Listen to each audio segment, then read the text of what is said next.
espírito de José do Egito. Ele tinha um espírito não religioso. É o espírito de José do Egito e o religioso. Ele não tinha um espírito religioso. Ele não frequentava igreja alguma. José do Egito não frequentava igreja de espécie alguma. Mas José do Egito tinha dentro dele uma postura que o levou à glória. O que determinava essa postura nesse jovem, que foi rejeitado primeiro pelos irmãos? Os irmãos pareciam ter inveja de José. E um dia, isso ficou patente, quando o pai fez para José uma linda roupa listrada. Isso chamou a atenção dos irmãos. Isso fez a diferença. Viram que José era muito querido pelo pai. E aquele menino tinha alguma coisa. Ele tinha as visões. E os irmãos mais velhos não concordavam com as visões de José. Pois ele sempre estava ali no centro. Um dia pensaram em dar um fim nesse sonhador. Ninguém gosta dos sonhadores. Eles parecem que incomodam o sistema. E quiseram pôr um fim a este sonhador. Fizeram um colegiado, um conselho e deram uma sentença. A primeira sentença foi jogá-lo num poço. E lá vai José para o poço. Dali então, apareceu um outro evento, a chegada de mercadores. E o mercador, ele quer vender. O mercador, ele quer vender. O propósito do mercador é ter lucro. Ele não vai pensar nos elementos éticos, no ser humano. Ele quer vender. Não interessa o quê. O importante do mercador é lucro.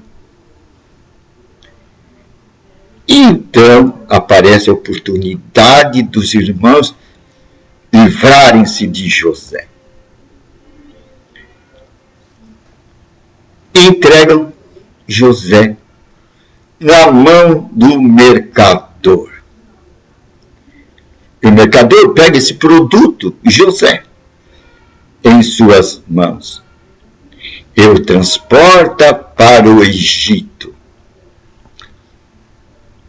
E agora, o mercador, o vendedor de produtos, que não tem ética, o objetivo dele é vender. Aí ele vende Bíblia, ele vende livros, ele vende remédio, ele vende diversões e vende ser humano. O importante dele é a venda e o lucro. Os olhos dele estão no lucro. Em termos atuais, apocalíptico, é a besta que tem que ver com a compra e venda.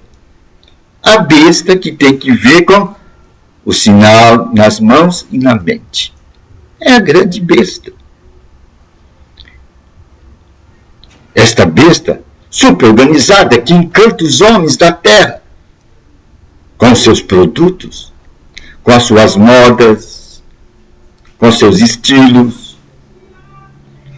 E os reis da terra, as autoridades da terra, se dobram diante dos seus encantos. E não importa para ela. Ela vende até filmes pornográficos, dá lucro para ela, livros pornográficos, revistas pornográficas, sons, discos pornográficos, que vai contra a conduta, contra a dignidade e o respeito do ser humano. Mas ninguém detém essa besta. Ela dá lucro. Os reis estão encantados com ela. As autoridades ficam amarradas.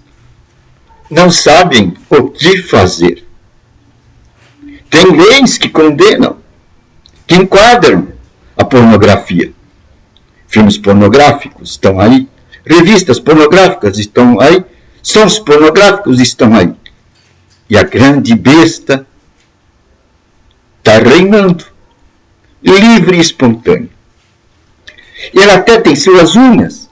Você pode ver lá no Apocalipse que ela tem as suas unhas.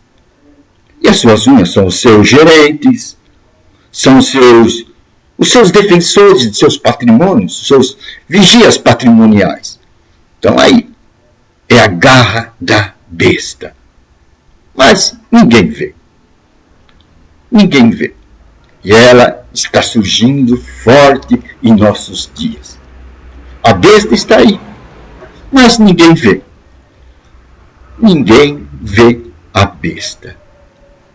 E todo mundo faz como que esse fosse o fluxo comum da vida. E lá vai José. E José é vendido. José é vendido. José é vendido e vai para a casa de um capitão como escravo. Mas ali José consegue a confiança desse capitão e com o passar do tempo o capitão vê habilidades em José e entrega o governo da sua casa nas mãos de José. José domina a situação ali. E dali, José, por um incidente, pois ele carrega uma índole dentro dele. Ele não aceita a proposta da esposa do capitão, porque ele não quer pecar contra o Deus que ele carrega dentro dele. E isso vai fazer uma grande diferença. José não tinha religião, José não frequentava igreja, nem as regras de cada igreja. Porque cada igreja hoje é uma casa que tem as suas regras. Se você não concorda com a regra delas, elas te excluem. Ou você concorda com o jogo deles, ou você não pertence ao seu time. Pois é um time onde tem o técnico, onde tem os seus auxiliares e os jogadores que têm que obedecer aquelas regras. José não pertencia a esse time. José tinha dentro dele um conceito. O Deus vivo dentro dele. É isso que nós, em nossos dias, temos que recuperar. O conceito de Deus dentro de nós. O conceito de Emmanuel. Deus dentro de nós. E esse conceito de José levou ele para a prisão. Pois ele não podia pecar contra o seu Deus. E na prisão, José passou muitos anos. Ele saiu dali e foi falar com colocar diante de Faraó. E Faraó o colocou como primeiro-ministro do seu reino. Veja só o progresso de José devido àquela visão que ele tinha dentro dele e que fez a diferença na vida de José. José tinha a presença de Deus dentro dele. É o conceito mais destacado dentro dele. E essa visão nós podemos ver também no olhar de quem? De Pedro. Pedro, quando foi dar oferta para aquele paralítico ali, na porta do templo, ele falou: olha nos meus olhos, olha nos nossos olhos. E o paralítico olhou. O paralítico queria encontrar resposta para a sua necessidade. O paralítico queria esmola. Mas o olhar de Pedro transmitiu uma coisa diferente. Pedro disse: o que eu tenho eu te dou. O que eu tenho hoje no meu olhar eu te dou. Em nome de Jesus Cristo, levanta-te. E aquele paralítico, diante desse olhar, levantou.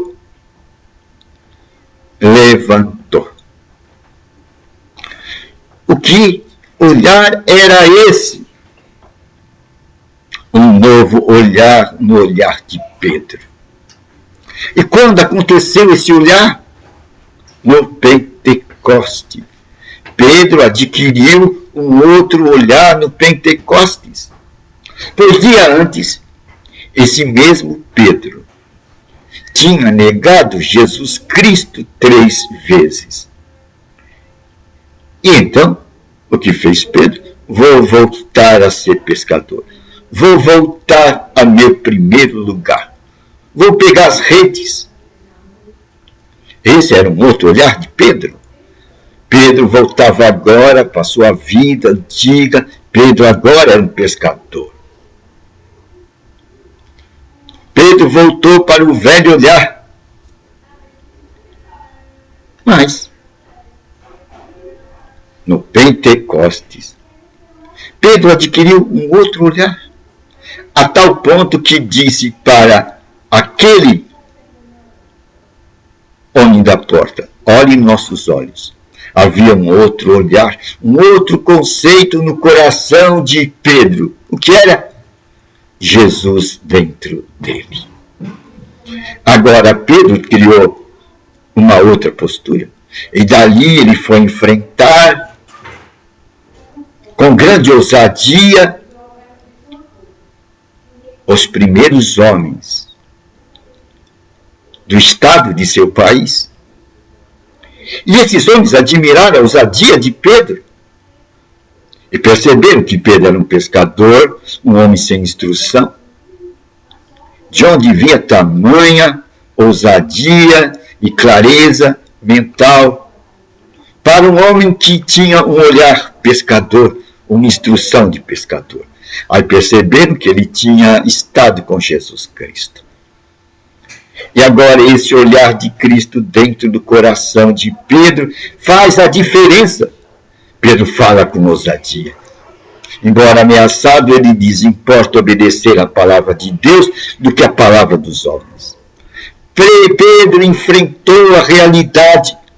Pedro agora pegou o perfil. Pedro tinha Jesus Cristo dentro dele, trazido pelo Pentecostes, trazido pelo Espírito Santo. Então, agora, nos nossos dias, nós podemos ter esta mesma realidade dentro de nós.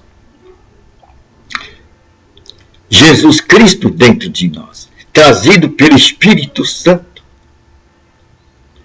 E assim faremos a diferença no mundo, como pessoa. E a palavra de Deus se cumprirá. Emanuel, Deus conosco. Emanuel, Deus com o indivíduo. É isso que vai fazer a diferença. José não frequentou igreja nenhuma. Pedro Pedro esteve com Jesus Cristo. E mesmo com Jesus Cristo, 3 anos na escola de Jesus Cristo, o resultado, o produto final, foi que Pedro negou Jesus Cristo. E quis e fez menção de voltar à velha vida. Pegar a velha rede e ser pescador de peixe. Contradizer o que Cristo disse. Você vai ser pescador de homem. Mas quando veio Pentecostes, Pedro recebeu com o Espírito Santo o olhar de Cristo dentro dele. Agora ele tinha força. Agora ele tinha força, porque agora ele tem Jesus dentro dele. Então nós podemos ver os 2 quadros. José com Deus dentro dele. José andava com a presença de Deus. Essa era a postura de José. Ele tinha um casco só. Uma plataforma só. A presença de Deus diante dos seus olhos. E agora, depois do Pentecostes, o olhar de Pedro mudou. Olha para os meus olhos. Agora você vai ver Jesus Cristo dentro de mim. E esse Jesus Cristo pode hoje estar dentro de cada indivíduo. Pois o Espírito Santo é projeto de Deus que se derrame sobre toda a carne, sobre cada indivíduo que aceite Jesus Cristo como seu Senhor e seu Salvador. É uma boa nova, não é? Então o Espírito Santo está hoje ao acesso de cada indivíduo, de cada pessoa que aceita Jesus como seu Salvador. E agora você tem uma identidade para defrontar as marcações desse mundo. Porque Jesus disse que no mundo a gente não vai ter amizade. Não há amizade entre o mundo e Jesus Cristo. Vamos fazer a diferença. E na hora que nós tivermos esta mesma presença de Deus dentro de nós, que nós vermos o mundo a partir do olhar do Espírito Santo, que é Jesus Cristo dentro de nós, nós vamos fazer diferença no mundo, como indivíduo, como pessoa. É uma boa nova, né? Faça a diferença. Tenha Jesus dentro de você. Emmanuel, Deus conosco. É uma boa nova, não é?